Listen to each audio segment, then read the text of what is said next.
जब तक मैं दुनिया में आया तब तक त्रिदेव दुनिया में आ चुके थे। त्रिदेव का मतलब हुआ दिलीप कुमार, राज कपूर, देवर, और इनकी फिल्म्स आने लगी, हिट भी होने लगी। मैं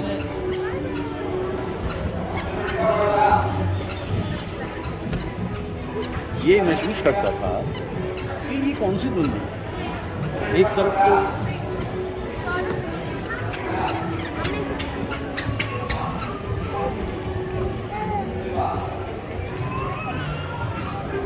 तो पढ़ाई लिखाई और दूसरी तरफ फिल्म्स का संगीत, फिल्म्स के कलाकार।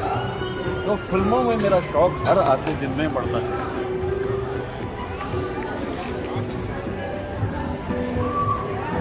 और आज मैं इन फूलों के पीछे आके याद कर रहा हूँ उस दौर को, जिन फिल्म्स को हम देखते थे, जिन कलाकारों को हम देखते थे, इन फूलों के बीच में आकर के एक दौर याद आ रहा है। मैं दिखाता हूँ अभी आपको वो दौर क्या था। देखते ही देखते फिल्म इंडस्ट्री में बहुत सारे कलाकार आ गए, बहुत सारे कलाकार आ गए, इतने सारे कलाकार आ गए। और वो कलाकार जो हैं कामयाब हुए, और कामयाब होकर उन लोगों ने अपने महल बनाए। ये फूलों का महल कोई नहीं बना पाया, ये तो यहीं दिखाई दे रहा है। फूलों का महल कोई नहीं बना पाया, लेकिन महल बनाया। मैं दिख रहा हूँ पूरा। अब शुरू होता है सिलसिला कि जब हीरो मौजूद हैं तो वही हीरोइंस भी होंगी। फिल्म तो बनती नहीं बिना हीरोइंस के। मैं आज बात कर रहा हूँ फिल्म्स की, क्योंकि 21 अप्रैल 1913 को पहली फिल्म का प्रीमियर हुआ था, जिसका नाम था राजा हरिश्चंद्र। उसके बाद में 3 मई को वो रिलीज़ हुई। 14 मार्च और 1931 को आवाज़ आई, क्योंकि राजा हरिश्चंद्र में आवाज़ नहीं थी, आवाज़ आई आलम आरा के ज़रिए। और इत्तफाक ये है कि आज 14 मार्च है, ये 2023 है। और आवाज़ जब दुनिया में आ गई, फिल्मी दुनिया में, तो बस फिर उसके बाद आने शुरू हुए गाने, ऐसे सुहाने। यहाँ तक भी हुआ कि प्लेबैक शुरू हो गया 1935 आते आते। यानी अगर नहीं भी आता गाना कलाकार को तो प्लेबैक चलता। और बस फिर तो रौनक जम गई। संगीत की अपनी एक ऐसी जगह बन गई हिंदी फिल्म्स में कि आप किसी फिल्म को इमेजिन नहीं कर सकते थे कि अगर उसमें संगीत ना हो। संगीत शुरू हुआ, के.एल. सहगल शुरू के दौर के कमाल के गायक और अभिनेता भी, लेकिन जो कमाल बाद में करके दिखाया वो हमारे प्लेबैक सिंगर्स ने करके दिखाया। प्लेबैक आते ही चाहे जैसा भी बेसुरा एक्टर था, उसको 6 बड़े बड़े जो हमारे गायक हैं उनका साथ मिलने लगा, और इस तरह से फिल्म इंडस्ट्री धीरे धीरे आगे बढ़ती है।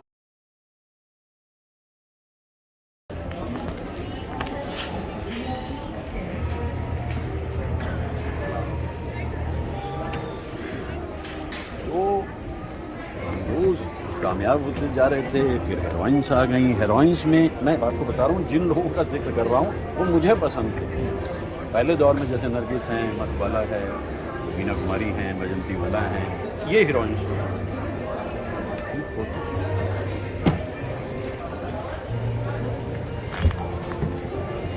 शुरू के दौर में हीरो डोमिनेट करता था, हीरोइंस को रोल ऐसे लिखे जाते थे। लेकिन धीरे धीरे जब देखा कि हीरोइंस भी अपने इलाके की बादशाह नहीं तो कोई नहीं, तो फिर कहानी धीरे धीरे आगे बढ़ने लगी, और इतने सारे फूल जो हैं वो फिल्म इंडस्ट्री में खिलने लगे। फूल खिलने लगे यानी नई नई हीरोइंस आने लगी, कामयाब होने लगी, और फिल्म इंडस्ट्री धीरे धीरे धीरे धीरे आगे बढ़ गई। ये देखिए, आज मैं सिर्फ जिक्र कर रहा हूँ फिल्म इंडस्ट्री का। मुझे किस तरह से प्रभावित किया उन कलाकारों ने या फिल्म इंडस्ट्री ने ऑन द होल। अब फिल्म जो है हर युग में डायरेक्टर का माध्यम है। बड़े कमाल के डायरेक्टर्स आने शुरू हुए, बिमल रॉय, कमाल अमरोही, महबूब खान, के आसिफ, और इनकी फिल्म हमने सभी। अब जब मैं फिल्म इंडस्ट्री की बातें कर रहा हूँ तो मैं ये बताऊँगा कि जो मैंने अपनी ज़िंदगी में 5 वर्ष की उम्र में पहली फिल्म देखी वो थी उड़न खटोला, दिलीप कुमार साहब। और पहला गीत जो मैंने मोहम्मद रफ़ी साहब का सुना वो था ओ दूर के मुसाफिर हमको भी साथ ले लो। आज इन फूलों के बीच में आकर न जाने कितनी सारी यादें ताज़ा हो रही हैं और इतने सारे फूल, इतने सारे।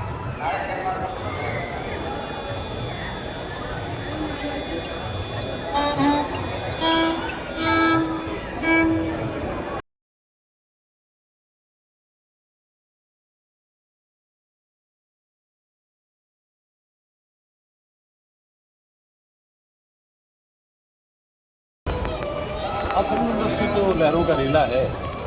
पहले कलाकार आते गए जाते गए, इतने में ही अगली पीढ़ी भी आ गई, वो भी हमारे देखते थे, जिसमें शम्मी कपूर मौजूद हैं, जिसमें सुनील दत्त मौजूद हैं और जिसमें राजकुमार भी मौजूद है, राजेंद्र कुमार भी मौजूद हैं।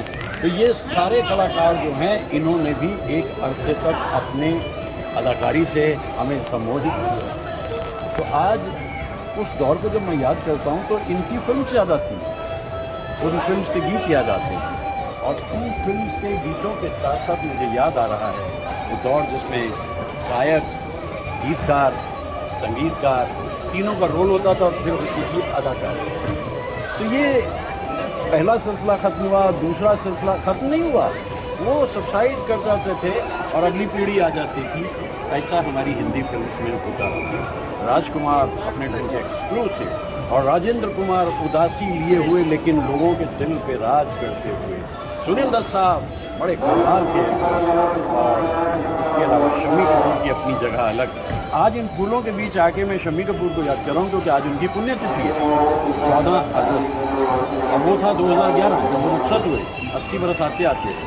इतने सारे फूल उनकी ज़िंदगी में होते थे शम्मी साहब के, और उनकी फ़िल्म का मतलब ये होता था। पहली लगभग काफ़ी सारी फिल्म 11 फिल्म नहीं चली, उसके बाद में उन्होंने अपना स्टाइल बदला तुम सा नहीं देखा से, और फिर तो मैं क्या कहूँ, हम सब यही कहने लगे शम्मी साहब तुम सा नहीं देखा।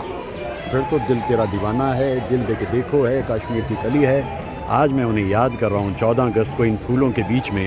ये सारे फूल शम्मी कपूर साहब के हवाले, क्योंकि शम्मी साहब बड़े ऑनेस्ट थे। वो कहते यार फिल्म इंडस्ट्री में मेरी जगह बनी रही और जो मुझे कामयाबी मिली उसकी वजह है मोहम्मद रफ़ी साहब और कश्मीर में तो ऐसे ही फूल खिलते हैं ना, निशात में चले जाओ गार्डन में या शालीमार में चले जाओ। और मेरी खुशबख्ती है कि आज मुझे कश्मीर भी नहीं जाना पड़ रहा, ये फूल खुद चलकर मेरे तक आ गए, क्योंकि आज मैं बात कर रहा हूँ फिल्मडम की, फिल्म जगत की, फिल्मों के अलग अलग दौर की, और याद कर रहा हूँ कि कैसे इन फिल्म्स को देखने के लिए मैं 13-14 बरस की उम्र से स्कूल से भाग के चला जाता। पैसे गिनती के होते थे, 80 पैसे का टिकट होता था जो किसी न किसी तरीके से हम कर ही लेते थे मैनेज, वो कोई बड़ी बात नहीं थी। लेकिन आज वो यादें, वो स्मृतियाँ इतनी मधुर बन गई हैं कि मैं उन्हें याद कर रहा हूँ, उनको याद कर रहा हूँ। वो दौर, वो दिन, वो लौट हो लौट के नहीं, क्या दौर, क्या कितने खूबसूरत फूल दिखाई दे रहे हैं और कितने खूबसूरत फूलों में कितनी दिलकश यादें आ रही हैं। ये तो कमाल है भाई, ये तो वाकई कमाल है। और विभिन्न तरह के फूल हैं यहाँ पे। शम्मी कपूर साहब की आज पुण्यतिथि और इत्तेफाक में इस वक्त इन फूलों के बीच में मौजूद हूँ। और उसी दौर में जैसे राजकुमार, राजेंद्र कुमार, सुनील दत्त साहब सब अपना काम कर रहे थे। ये तो लाइमलाइट में रहने वाले कमाल के कलाकार थे, लेकिन इसी ज़माने में जो हीरोइंस थी वो पिछले दौर की कंटिन्यूड थी। लेकिन इसी बीच में माला सिन्हा भी आ गई, पद्मिनी भी आ गई, और न जाने कितनी सारी हीरोइन, श्यामा भी आ गई। मधुबाला का रोल अपने ढंग का अनूठा और अनूठा था, क्योंकि एक मुग़ल आज़म के ज़रिए अनारकली के रूप में आज भी हम उन्हें याद करते हैं। और मीना कुमारी के तो न जाने कितने सारे रोल हमें याद आते हैं। हाँ, बैजू बावरा से उन्हें दरअसल शुरुआत मिली थी ढंग की कामयाबी। और राजकुमार साहब जो हैं वो अपना स्टाइल अलग। देखिए सबसे बड़ी बात क्या थी कि इन लोगों का सबका स्टाइल अलग। स्टाइल से मतलब यह है बोलने का अंदाज़ भी अलग, लहजा भी अलग। अगर दिलीप साहब कहते हैं कि कौन कम वक्त बर्दाश्त करने के लिए पीता, मैं तो सिर्फ इसलिए पीता हूँ कि सांस आए। तो राज कपूर कहते मैं क्या जानूँ जी। और देव साहब, मैं इधर से गुजर रहा था तो मैंने देखा यहाँ इतने सारे फूल हैं, सबको अपना अपना लहजा अलग, तो राजकुमार कैसे पीछे बैठे? हम वो हैं। याद आता है, पूरा दौर याद आता है। इन लोगों को मैं क्या बताऊं, इन्होंने हमारी ज़िंदगी में कितना सुख भरा। आज मैं इसीलिए इन फूलों के बीच में आकर इतने सारे फूल उन्हें समर्पित कर रहा हूँ। फिल्म इंडस्ट्री का कमाल ये था कि किसी की भी चहक जो है वो कामयाब हो जाती थी। जैसे भारत भूषण बड़े कामयाब, बैजू बावरा के बाद तो चलते रहे, और प्रदीप कुमार बड़े कामयाब ना। मैं अपनी बात कर रहा हूँ कि जिनकी फिल्म्स देखने के लिए मैं भाग के स्कूल से जाता था वो तो त्रिदेव थे। और उसके बाद में जो अगली लहर आई उसमें भी राजकुमार, राजेंद्र कुमार, शम्मी कपूर और सुनील दत्ता की फिल्म्स मैं बहुत पसंद करता था। किसी फिल्म को छोड़ता नहीं था मैं। जो भी पॉकेट मनी थोड़ी बहुत ही मिलती थी, या दोस्तों से इधर उधर से कर्ज ले लिया, 1 रुपया 2 रुपया, कभी लौटा दिया, कभी नहीं भी लौटाया। फिल्म्स मेरे अंतर में इतनी दूर तक उतरी हुई, और हीरोइंस भी उस ज़माने की बड़ी कमाल की। फिर धीरे धीरे आशा पारिक आ गई शम्मी कपूर के साथ में, और 1959 आते आते साधना की एंट्री हुई। साधना लव इन शिमला से पहली फिल्म से इतनी मकबूल हुई कि उन्होंने तो कमाल ही कर दिखाया। उनकी फिल्म्स इतनी अच्छी चलती थी, हिट होती, इतनी सुंदर चेहरा था उनका, और एक लंबे अरसे तक वो कलाकारों के साथ काम करती रही। ये यादें हैं आज मेरी इस जगह पे आकर फिल्म से।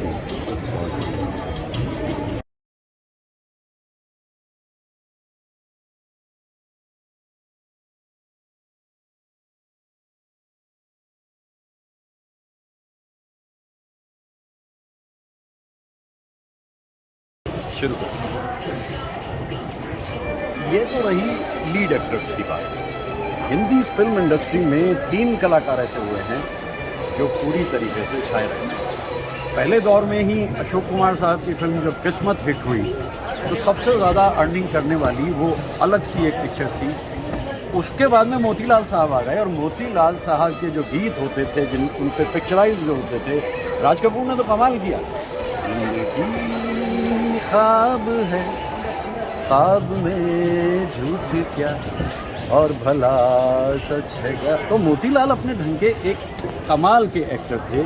और उसके बाद में जो एक एक्टर मेरे मन के बहुत करीब रहते हैं वो हैं बलराज साहनी साहब, बलराज साहनी साहब। और इन सबके साथ साथ विलेनी में अपनी जगह बनाए हुए वन एंड ओनली प्राण साहब।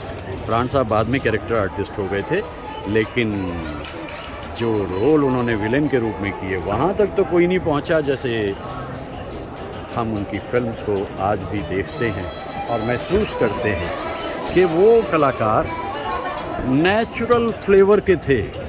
चाहे मोतीलाल थे, चाहे अशोक कुमार साहब ने तो बहुत लंबी इनिंग खेली। मोतीलाल जल्दी रुखसत हो गए, बलराज जी भी जल्दी रुखसत हो गए, और प्राण साहब भी अपनी पूरी इनिंग्स करके दुनिया से रुखसत हुए। ये फूलों की ताजगी है जो मेरे जहन को ताज़ा किए जा रही है, और मुझे वो यादें आ रही हैं। यानी हिंदी फिल्म्स 1913 से लेकर स्टिल गोइंग स्ट्रॉन्ग। मिजाज तब्दील हुआ, हालात तब्दील हुए, एक्टर वो नहीं रहे, लेकिन फिल्म्स जो हैं वो बदलती चली गई, और जो कंटेंट होता था, जो स्टोरी लाइन होती थी, उसकी जगह भागम भाग ने ले ली। मैं 50s और 60s का सिनेमा बड़ा पसंद करता हूँ। वो सिनेमा तो बस इतना कमाल का है, कितनी बार आप उस फिल्म्स को देखिए। और फिल्म कोई भी होती थी, चलिए यहूदी फिल्म है या राजहट फिल्म है या कोई भी फिल्म है, उसमें संगीत तो कमाल का होना होता ही था। संगीत पे प्रोड्यूसर और डायरेक्टर सबसे ज़्यादा इसलिए लगाते थे वक्त, क्योंकि वो जानते थे कि ये गीत अगर कामयाब हो गए। उस ज़माने की बहुत सी फिल्म्स ऐसी हैं जो गीतों की वजह से चलती थी, जिसका फ़ायदा राज कपूर ने उठाया। राज कपूर की किस्मत अच्छी थी कि उन्हें बहुत जल्दी शंकर जयकिशन मिल गए, और शंकर जयकिशन, आहा, नाम क्या याद आता है, बहुत कुछ याद आता है। वो फिल्म्स जो उन लोगों ने की और जो काम उन लोगों ने किया, जो स्वर बिखेरे उन्होंने हमारे प्लेबैक सिंगर्स के द्वारा, वो तो अनूठे और अनोखे हैं, याद आते हैं, याद।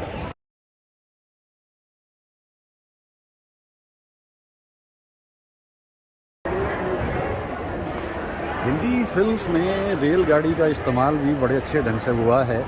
अशोक कुमार साहब वो पहले एक्टर थे जिन्होंने खुद ही गा दिया रेलगाड़ी छुक छुक छुक छुक छुक छुक छुक, और उसके बाद अनिल विश्वास साहब ने अपने म्यूज़िक से ही रेल की सीटी और उसकी आवाज़ निकाल दी। राही मतवारे, इस गीत में जो उन्होंने रेल की एक आवाज़ निकाली है वो अपने ढंग की अलग है, अनूठी है। यानी रेलगाड़ी एक ऐसा सच जीवन का जिसके बिना काम नहीं चलता। अब तो चलिए एरोप्लेन ने आकर के बहुत काम संभाल दिया, लेकिन आज भी जो ज़्यादातर दुनिया है उसके लिए रेलगाड़ी का अपनी अहमियत है। और फिल्म्स में तो गाड़ी बुला रही है, किशोरदा ने खूब गाया इस गीत को। सीटी बजा रही है, वो सीटी जो बजाती थी रात को और माजूमी सो नहीं पाती थी, वो एक बहुत कमाल का हिस्सा मुझे दिखाई देता है फिल्म्स में। प्लेबैक सिंगिंग जो आई उसमें लता जी को बड़ा एडवांटेज मिला, क्योंकि उनके गीत पहले आ रहे थे, लेकिन अब तो जो एक गीत उन्होंने गाया, आएगा आएगा आएगा आएगा आने वाला आएगा, उधर रफ़ी साहब तो कमाल कर ही रहे थे, और नूरजहां के साथ उनका एक दो गाना इतना पॉपुलर हुआ कि चारों तरफ गुनगुनाया जाने लगा। यहाँ बदला वफा का बेवफाई के सिवा क्या है, ये मोहम्मद रफ़ी साहब और नूरजहां का ड्यूएट था। और इसके बाद आ गए मुकेश साहब, दिल जलता है तो जलने, सैगल साहब के तरीके से गाया। लेकिन राज कपूर ने उन्हें समझा दिया, मियाँ ओरिजिनल होके रहो, मेरे साथ रहो, मेरे साथ गाओ, और यकीन मानो कि बहुत क्या मिला रहा। इसी बीच में क्लासिकली साउंड मन्ना दा भी अपनी जगह बना चुके थे, और मन्ना दा क्लासिकली साउंड ही नहीं, लता जी के साथ जो उन्होंने ड्यूएट्स गाए हैं ख़ास तौर से राज कपूर के लिए, वो बहुत कम है। राज कपूर समझ गए थे उनकी आवाज़ का गुण। ये रात भीगी भीगी ये मस्त फिजाएं, उठा धीरे धीरे वो चांद प्यारा प्यारा। मन्ना दा बेंगलोर में ही रहते थे, एक बार मुलाकात का मौका भी मिला था, लेकिन ये था कि गीत उनके जो थे ड्यूएट बहुत पॉपुलर थे, और क्लासिकल में तो उनका मुकाबला क्या था। आज मैं याद कर रहा हूँ अपने उन सभी कलाकारों को जिन्होंने हमारी ज़िंदगी में सुख दिए रखा, और हेमंदा को कैसे भूल सकते हो। सफ़र में है ये बंजारा ला ला रा रा रा रा रा for my YouTube channel retired professor, now busy this way. So Talat Mahmood साहब एक ऐसे कलाकार हैं जिन्होंने त्रिदेव के लिए गाए, देवानंद, राज कपूर, और उसके साथ साथ दिलीप साहब के लिए तो बहुत ही गीत गाए उन्हें। तो अब मैं समझता हूँ कि गीतों का जिक्र जब हम अपने मेल सिंगर्स का करते हैं, किशोरदा ने पहली फिल्म जो देवानंद साहब के साथ में हो रही थी उसमें एक बड़ा ही सैड गाना गाया, और सैगल साहब की टोन में गाया, मरने की दुआएं क्यों मांगूं, जीने की तमन्ना कौन करे। फिर बाद में उन्होंने भी, ए किशोर, बर्मन दादा ने कहा, ये क्या कर रहा है तू, सैगल की तरह गा रहा है, तू अपनी आवाज़ में गा भाई। और जिस दिन किशोर कुमार ने अपनी आवाज़ को साधा भाई, उसके बाद तो उनका रहा फिल्म इंडस्ट्री से वादा कि भाई हम जल्दी से रास्ता छोड़ेंगे। ऐसा मैं अभी कह रहा था कि वो एक कंपोजिट कल्चर थी, मुश्तरका एफर्ट थे, और उसमें सभी लोग मिलकर के फिल्म को बनाते थे। उसमें विलन भी है, उसमें कॉमेडियन भी है, उसमें हीरो भी है, हीरो का दोस्त भी है, हीरोइन है, हीरोइन की सखी है। ये सब जो कैरेक्टर्स थे इमॉर्टल थे हिंदी फिल्म्स के लिए। बस 1973 में कुर्सी पर लाद के हमारी जंजीर में अमिताभ बच्चन साहब ने फिल्म इंडस्ट्री का मिजाज ही तब्दील हो गया, और वन मैन शो बन के रह गई फिल्म इंडस्ट्री एक लंबे अरसे तक के लिए। मेरे लिए फिल्म इंडस्ट्री का जो युग है वो 50s और 60s का युग है, और इसीलिए मैं उस दौर की बातें करता हूँ। 1971 के बाद में वो अकेले डायरेक्टर जिनको मैं बड़े सम्मान से देखता हूँ वो गुलजार साहब हैं। गुलजार साहब का काम करने का तरीका अलग था, उनकी फ़िल्म्स अलग होती थी। 99 तक उन्होंने फ़िल्म्स को बनाया और उसके बाद उन्हें लगा कि वक्त बदल गया है, हालात बदल गए हैं, तो इसलिए उन्होंने फ़िल्म बनानी बंद कर दी।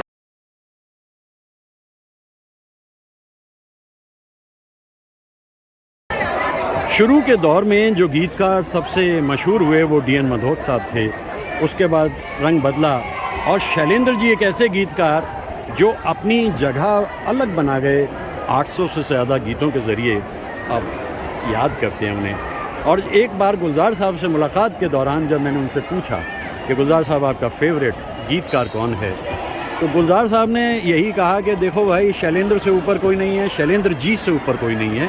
और शैलेंद्र जी को वो अपना गुरु मानते थे, क्योंकि जो सादगी गीतों में शैलेंद्र जी की थी वही गुलजार साहब में दिखाई देती है। गुलजार साहब लगभग 50 वर्ष से फिल्म इंडस्ट्री में गीतकार और डायरेक्ट। मेरी मुलाकात जब उनसे हुई थी वो बरस था 2004 का, और वो दिन मुझे याद आता है, 70 मिनट की बातचीत याद आती है। और ये सब कुछ देखते देखते आज मैं इन फूलों में आगे बढ़ता चला जा रहा हूँ,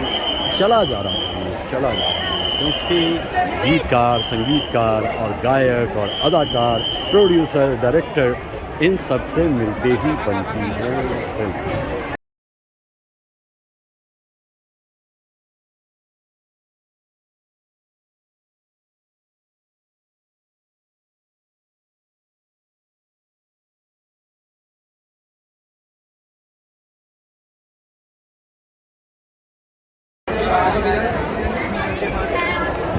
खिले हुए फूल चारों तरफ और पास से गुजरते हुए वो बच्चे जो कल का भविष्य हैं। यंगिस्तान जिसे हम कहते हैं कि यंगिस्तान इज़ द फ्यूचरिस्तान ऑफ आवर कंट्री। यस,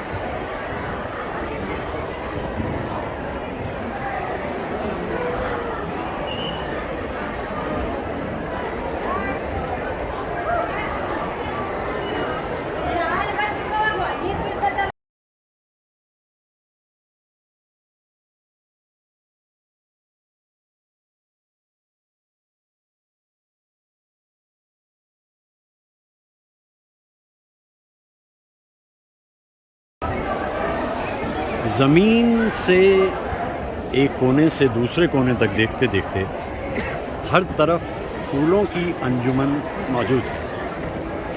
बहुत ही दिलकश मंज़र है। दूसरी बार आया हूँ मैं यहाँ पर। ये 10 दिन के लिए लगा था।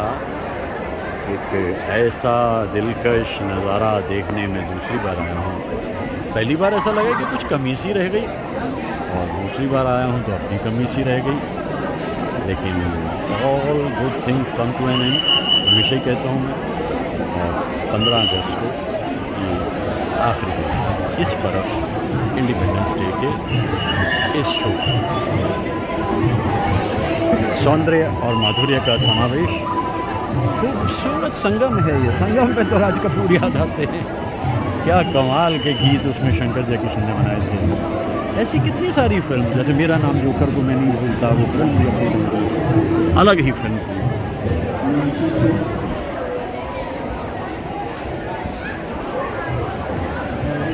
अब छोटे छोटे से फ्लैट्स होते हैं मेट्रोज़ में, उसमें ये मंज़र तो मिल नहीं सकता। हाँ, टेरेस गार्डन बन जाते हैं।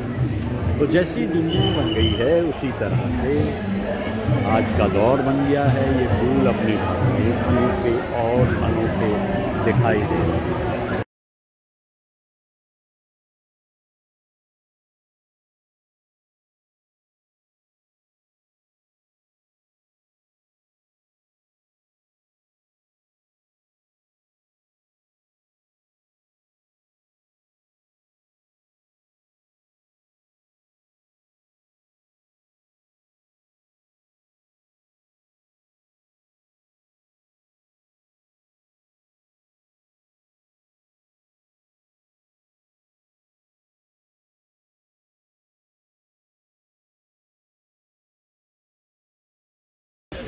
जिक्र कर रहा हूँ परिंदों का, और फिल्म इंडस्ट्री में परिंदे। परिंदे एक ऐसा मौजू है हिंदी फिल्म्स में जिन पर न जाने कितने गीत बने। बहुत पहले सुना था, पंछी बावरा चांद से प्रीत लगाए, अब खुर्शीद गा रही थी इस गीत को। अब ये जो परिंदा है, वो पंछी प्यारे सांझ सकारे, बोले तू कौन सी बोली, बता ना मिट्टू, कौन सी बोली बोलता है? प्यार की बोली बोलता है ना। मैं परिंदों की नगरी में आकर के, और ख़ास तौर से इस परिंदे से अपनी मोहब्बत हो गई है। उस दिन भी मैं इससे बहुत प्रवचन दिए थे मैंने दुनिया को, लेकिन दुनिया मेरी बात सुनती नहीं है। आज मैं इसके साथ सिर्फ पंछी रे ओ पंछी वो कह रहा है यार क्यों बेसुरा गा रहा है। नहीं यार, मैं सुर में हूँ, ठीक ठाक हूँ, ताल पे भी हूँ। और मैं आज दोबारा लौट के आया हूँ तेरे पास में, क्योंकि आज मैंने कहा कोई प्रवचन नहीं, कोई मतलब नहीं, और सिर्फ मोहब्बत की बातें करेंगे। और तो पंछी प्यारे सांझ सका, कौन सी बातें करता है यार। मेरा ख्याल है कि अब मेरा यहाँ से चलने का वक्त आ गया है, बाकी आगे बढ़ता हूँ। और तेरे से मिलना तो मुझे हमेशा अच्छा लगता है। आज की मुलाकात बस इतनी। हाँ,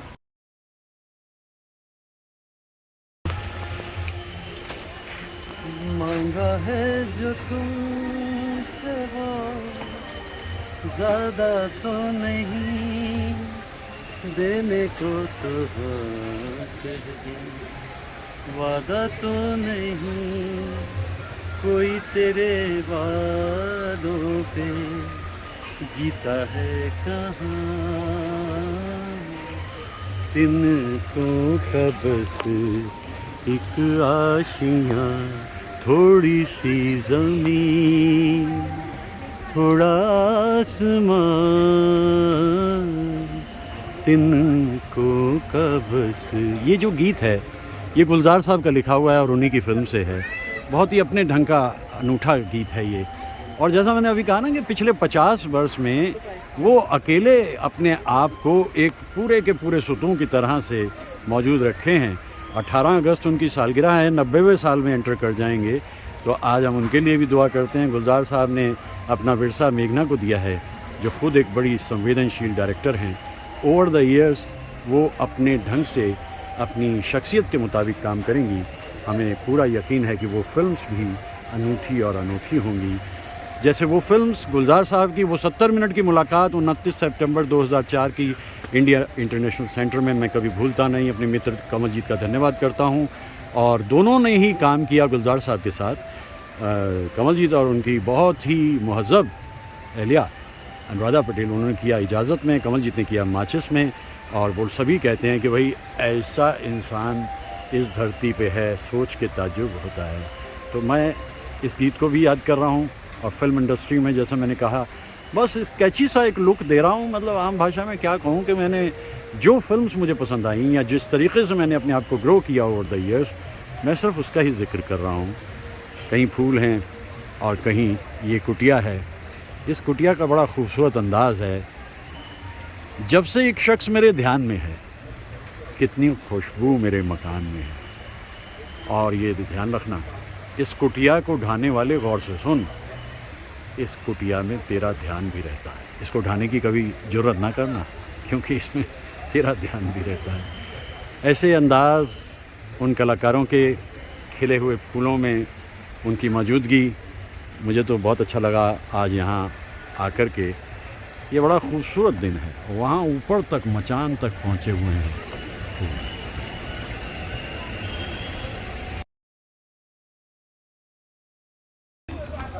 घूमते फिरते चलते चलते आ गया मैं लौटकर फिर उसी दुकान पर जहाँ से मैं सामान खरीदता हूँ। प्रसाद आते हैं शिमोगा से, और इनसे अभी 2 दिन पहले भी बहुत सामान लिया, लेकिन वो आगे जाकर के बांटने में बड़ा मज़ा आता है। देखिए पहले तो इनको देखो, कितनी सारी तरह की अचार, चटनी, ये मसाले।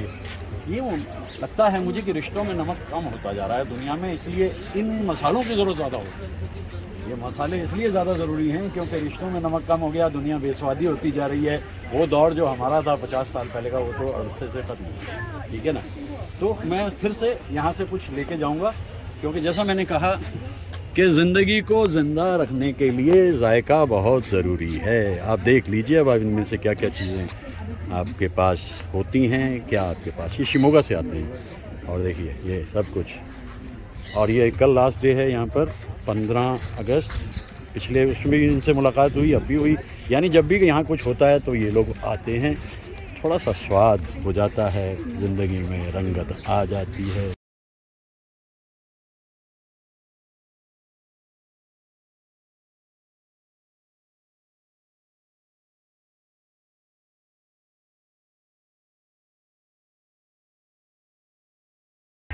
हिंदी फिल्म्स के जिस हिस्से पे सबसे ज़्यादा मेरी तवज्जो रही बचपन से ही, वो संगीत यानी गीत थे।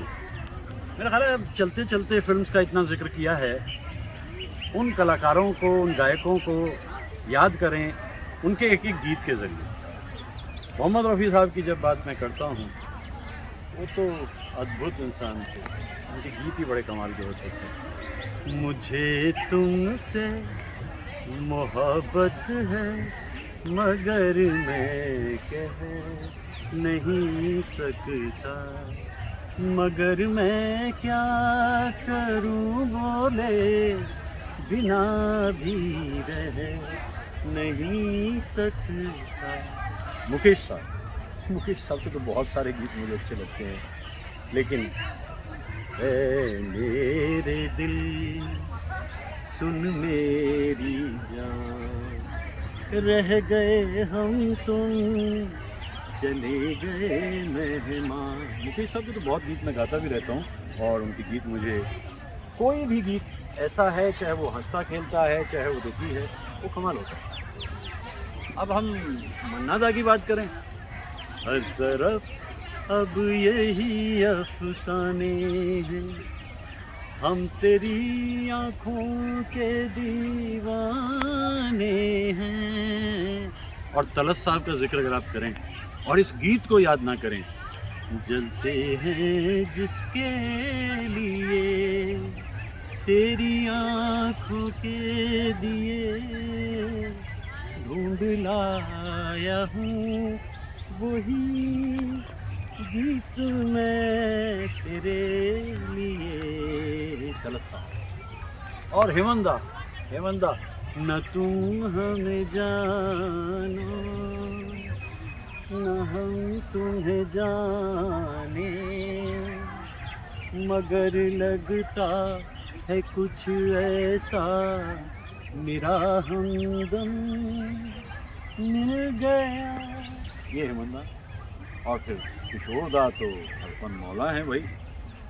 तुमसे कहने वाली और भी हैं प्यारी बातें।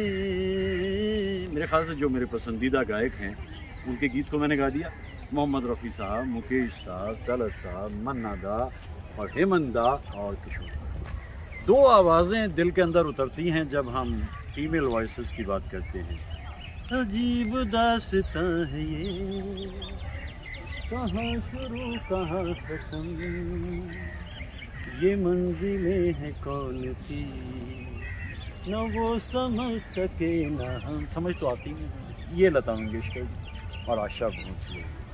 यही वो जगह है, यही वो फिजाएं, यहीं पर कभी आप हमसे मिले थे और फिर बिछड़े भी थे।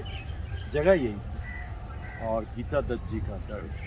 वक्त ने किया क्या हंसी सितम, तुम रहे न तुम, हम रहे न हम। सुमन कल्याणपुर जी ने भी बड़ा कमाल किया, लेकिन जैसा कहते हैं ना कि उनके गीत ज़्यादातर ड्यूएट्स होते थे। बुझा दिए हैं खुद अपने हाथों, ये उनका सोलो बड़ा कमाल है।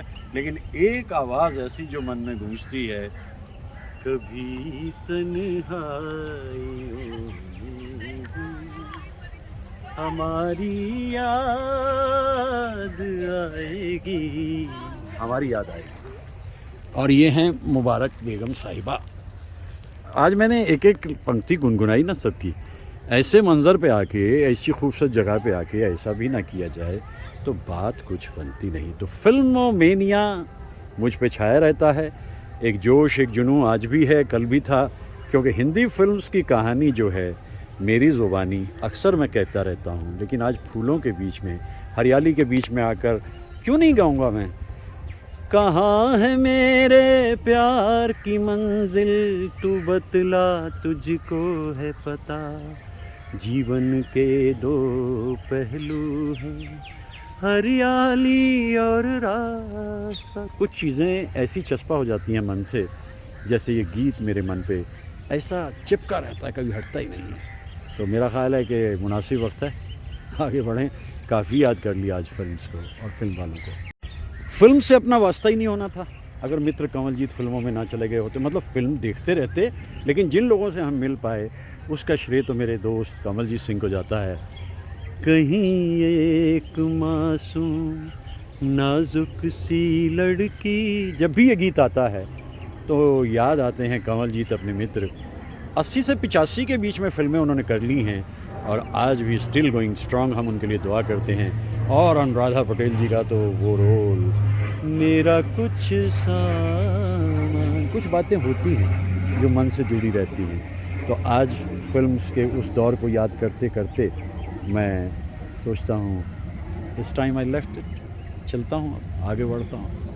आगे क्या बढ़ता हूँ, रोज़ बढ़ता हूँ जहाँ से आगे, लौट के फिर वहीं आ जाता हूँ। ये कैफ़ी साहब हैं और कैफ़ी साहब की कैफियत। कुछ दिल ने कहा, मेरे ख्याल से जो बेस्ट एवर सॉन्ग रिटन, मुझे तो यही लगता है। कुछ भी नहीं, कुछ भी तो नहीं, कमाल का दौर था, याद आता है।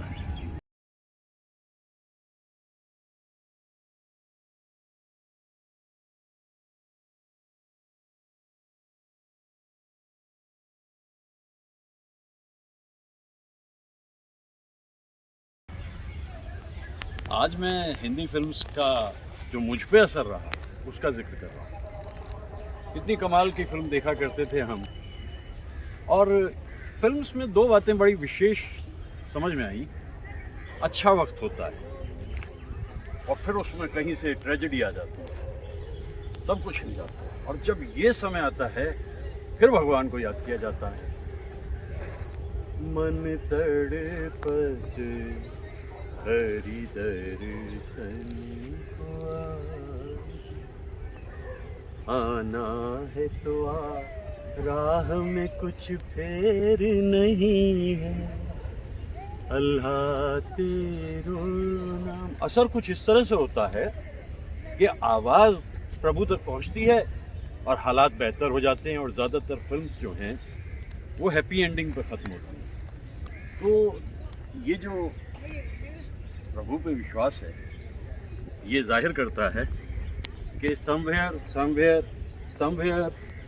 someone is there, somewhere someone is there। कौन है, कौन सी शक्ति कहाँ से आई, कहाँ रहती है, कुछ मालूम नहीं। तो ऐसे हैं ये लहरें पत्थरों में, और फिर सब ठीक हो जाता है हिंदी फिल्म्स में।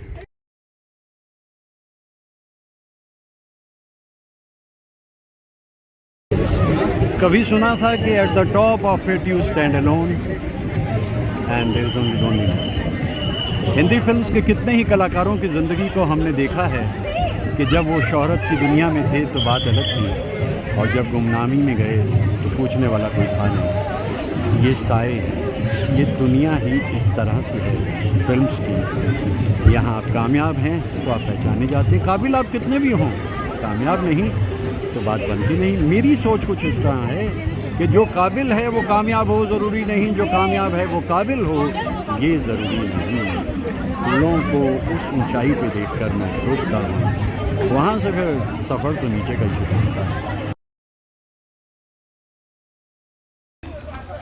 घूमते फिरते चलते चलते आ गया मैं लौटकर फिर उसी दुकान पर जहाँ से मैं सामान खरीदता हूँ। प्रसाद आते हैं शिमोगा से, और इनसे अभी 2 दिन पहले भी बहुत सामान लिया, लेकिन वो आगे जाकर के बांटने में बड़ा मज़ा आता है। देखिए पहले तो इनको देखो कितनी सारी तरह की अचार, चटनी, ये मसाले, ये लगता है मुझे कि रिश्तों में नमक कम होता जा रहा है दुनिया में, इसलिए इन मसालों की ज़रूरत ज़्यादा होती है। ये मसाले इसलिए ज़्यादा ज़रूरी हैं क्योंकि रिश्तों में नमक कम हो गया, दुनिया बेस्वादी होती जा रही है। वो दौर जो हमारा था 50 साल पहले का, वो तो अरसे से ख़त्म हो गया, ठीक है ना। तो मैं फिर से यहाँ से कुछ लेके जाऊँगा, क्योंकि जैसा मैंने कहा कि ज़िंदगी को ज़िंदा रखने के लिए जायका बहुत ज़रूरी है। आप देख लीजिए अब इनमें से क्या क्या चीज़ें आपके पास होती हैं, क्या आपके पास ये शिमोगा से आते हैं। और देखिए ये सब कुछ, और ये कल लास्ट डे है यहाँ पर 15 अगस्त। पिछले उसमें भी इनसे मुलाकात हुई, अब भी हुई। यानी जब भी यहाँ कुछ होता है तो ये लोग आते हैं, थोड़ा सा स्वाद हो जाता है, ज़िंदगी में रंगत आ जाती है।